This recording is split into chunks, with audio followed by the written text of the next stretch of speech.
ചില രാഷ്ട്രീയ പ്രേമികളുണ്ട് നമ്മുടെ നാട്ടിൽ. ഒരിക്കൽ കവലെ പ്രസംഗിച്ചപ്പം വന്നിട്ട് പറഞ്ഞു, ഇവിടെ ഉപദേശി, മനുഷ്യൻ മദ്യവും ലഹരിക്കും ഒക്കെ പിള്ളേർ അടിമപ്പെടുന്നെങ്കിൽ അതിനെ നന്നാക്കാൻ ഇവിടെ പോലീസും ഗവൺമെൻറ്റും ഒക്കെ ഉണ്ടല്ല, നിങ്ങളിങ്ങനെ കിടന്ന് തൊണ്ട കീറി കൂവിയുണ്ട് എന്നാന്ന് ഒരുത്തൻ ചോദിക്കുക. എൻ്റെ പൊന്ന് ചങ്ങാതി, മദ്യവും പിന്നെ ലഹരി എന്നൊക്കെ വിടുവിക്കാൻ ഗവൺമെൻറ്. ഞാൻ ചോദിക്കട്ടെ, ഈ കാട്ടാക്കടയിൽ നട്ടലുള്ള ഒരുത്തനുണ്ടെങ്കിൽ ഇങ്ങോട്ട് കയറി വന്ന് ഈ മൈക്കേക്കടെ ഒരു ഉത്തരം പറയാം, ചോദ്യം ചോദിക്കാം, ഉത്തരം പറ. ഈ കൊച്ചു കേരളത്തെ കുടിക്കാൻ കൊടുക്കുന്ന ആരാ പറ? അതാത് ഗവൺമെൻറ്. കുടിച്ചവനെ വഴി പിടിച്ചു നിർത്തി പിഴയടപ്പിക്കുന്ന ആരാ? അതും സർക്കാർ. നാടകമേ ഉലകം.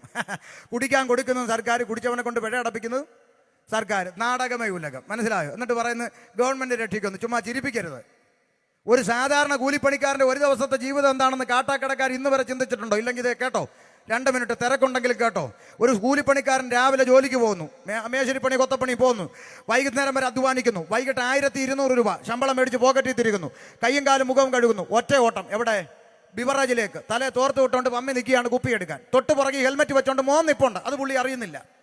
അപ്പൻ തോർത്തിട്ടുകൊണ്ട് മോ ഹെൽമെറ്റ് വെച്ചോണ്ട്, രണ്ടുപേരും ഒറ്റ ക്യൂവില്ല. പുതിയ കാഴ്ചയാണ്.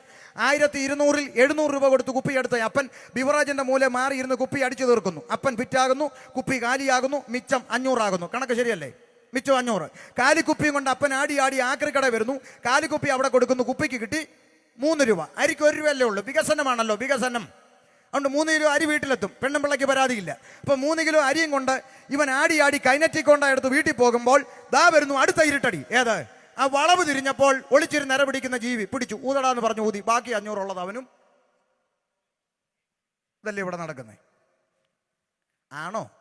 വിൽക്കുന്നിടത്ത് പോലീസ് കാവല്, വിറ്റ് കഴിഞ്ഞാൽ അടുത്ത വളവിൽ. കാരണം ഇവൻ അതിലെയാണല്ലോ വരുന്നത്. വിൽക്കുന്നിടത്ത് അടി ഉണ്ടാകാതിരിക്കാൻ ഏമാന്മാർ കാവൽ നിൽക്കും. വിറ്റ് കഴിഞ്ഞാൽ അടുത്ത വളവിൽ പോയി ഒളിച്ചിരിക്കും. PSC പരീക്ഷയ്ക്കിടാൻ പറ്റിയ ചോദ്യമാണ്. കേരളത്തിൽ ഒളിച്ചിരുന്ന് നിര പിടിക്കുന്ന ജീവി. പിള്ളേർ കണ്ണും പൂട്ടി എഴുതും കേരള പോലീസൊന്നും ഇല്ലേ? ഈ പറയുന്നൊക്കെ ഉള്ളതാണോ? ഇവിടെ നടന്നുകൊണ്ടിരിക്കുന്ന കാര്യമാണ്. എന്നിട്ട് പറയുക കുടിക്കാൻ കൊടുക്കുന്ന. ഇപ്പോൾ ഗവൺമെൻറ് ഏറ്റവും പുതിയ വാർത്ത, ഗവൺമെൻറ്റിൻ്റെ നേതൃത്വത്തിൽ ഗ്രാമാന്തരങ്ങളിൽ കള്ള് വിതരണം ചെയ്യുമെന്ന. കള്ളെന്ന് പറയരുത്, പോലീസ് പിടിക്കും. പോഷകാഹാരം എന്ന് പറയണമെന്നാണ് മന്ത്രി പറഞ്ഞു. സോറി, ക്ഷമിക്കണം, തിരുത്തുന്നു. പോഷകാഹാരം. എൻ്റെ ഭാഷ പറഞ്ഞ അംഗൻവാടി പഠിക്കുന്ന പിള്ളേർക്കും കൊടുക്കണം സാർ ഒരു കുപ്പി പോഷകാഹാരം ഉപ്പുമാവിൻ്റെ കൂടെ. കാരണം 10-ലും 11-ലും ഒക്കെ വെട്ടും കുത്തും നടന്നൊക്കെ ഔട്ട് ഓഫ് ഫാഷനായി. ഇനി അംഗൻവാടി തൊട്ട് വെട്ടി തുടങ്ങട്ടെ. നശിക്കണമല്ലോ. അതുകൊണ്ട് ശ്രദ്ധിച്ചോ, ഇവിടെ നടക്കുന്ന ഭരണകൂട കോമരങ്ങളെല്ലാം മാറി വരുന്ന ഭരണകൂട കോമരങ്ങളെല്ലാം അവരുടെ 2-3 തലമുറയ്ക്ക് ജീവിക്കാൻ കഴിയുന്നത് ഉണ്ടാക്കിയിട്ടിട്ട് കളം വിടണമെന്നതിൻ്റെ അപ്പുറത്ത് ഇവിടെ പൊതുജനത്തെക്കുറിച്ചോർത്ത് ഭരിക്കുന്ന വേദനിക്കുന്ന ഭരണകൂടമൊന്നും ഇവിടെ ഇല്ല. അപ്പോൾ ചിലർ പറയുന്നത് കമ്മ്യൂണിസ്റ്റുകാരെ അങ്ങനൊന്നുമല്ല. കമ്മ്യൂണിസ്റ്റ് ഭരിച്ചാലും നാളെ കോൺഗ്രസ് ഭരിച്ചാലും ഇനി എങ്ങാനും താമര വിരിഞ്ഞാലും ഇതിനെയൊക്കെ തൂത്ത് കളയാൻ ചൂല് വന്നാലും നമ്മുടെയൊക്കെ ഗതി ഇത് തന്നെയാണ്. ഇതിൻ്റെ അപ്പുറത്തൊരു പിണ്ണാക്കും ഇവിടെ സംഭവിക്കത്തില്ലെന്ന് മലയാളിക്ക് ബോധം വരുന്നു, അന്ന് അവൻ കുറച്ചെങ്കിലുമൊക്കെ നന്നാകും. ഇതൊന്നും തലയ്ക്കകത്ത് കയറാത്ത കുറേ മണ്ടന്മാർ, രാഷ്ട്രീയ പാർട്ടികൾക്ക് വേണ്ടി ചാകാനും കൊല്ലാനും മടിയില്ലാതെ പേ പിടിച്ച് നടക്കുന്ന പിള്ളേർ. എടാ കൂട്ടുകാരാ, കൂടപ്പുറപ്പെ, ചെറുപ്പക്കാരാ, നീ ഏത് പാർട്ടിക്ക് വേണ്ടി അടിച്ചാലും പിടിച്ചാലും ചത്താലും ഇരു പാർട്ടിയുടെ നേതാക്കന്മാർ അടുത്ത സ്റ്റേജിൽ കാണുമ്പോൾ തമ്മിൽ കെട്ടിപ്പിടിച്ച് ക്യാമറയുടെ നേരെ നോക്കി വലിച്ച ചിരിയും ചിരിച്ച് അവർ വീട്ടിൽ പോകുന്നല്ലേ കണ്ടിട്ടുള്ളൂ അല്ലേ? ഇന്ന് വരെ കേരളത്തിൽ ഒറ്റ രാഷ്ട്രീയ നേതാക്കന്മാരുടെ മക്കൾ രക്തസാക്ഷികളായി തെരുവിൽ കിടന്ന് ചത്തിട്ടുണ്ടോ?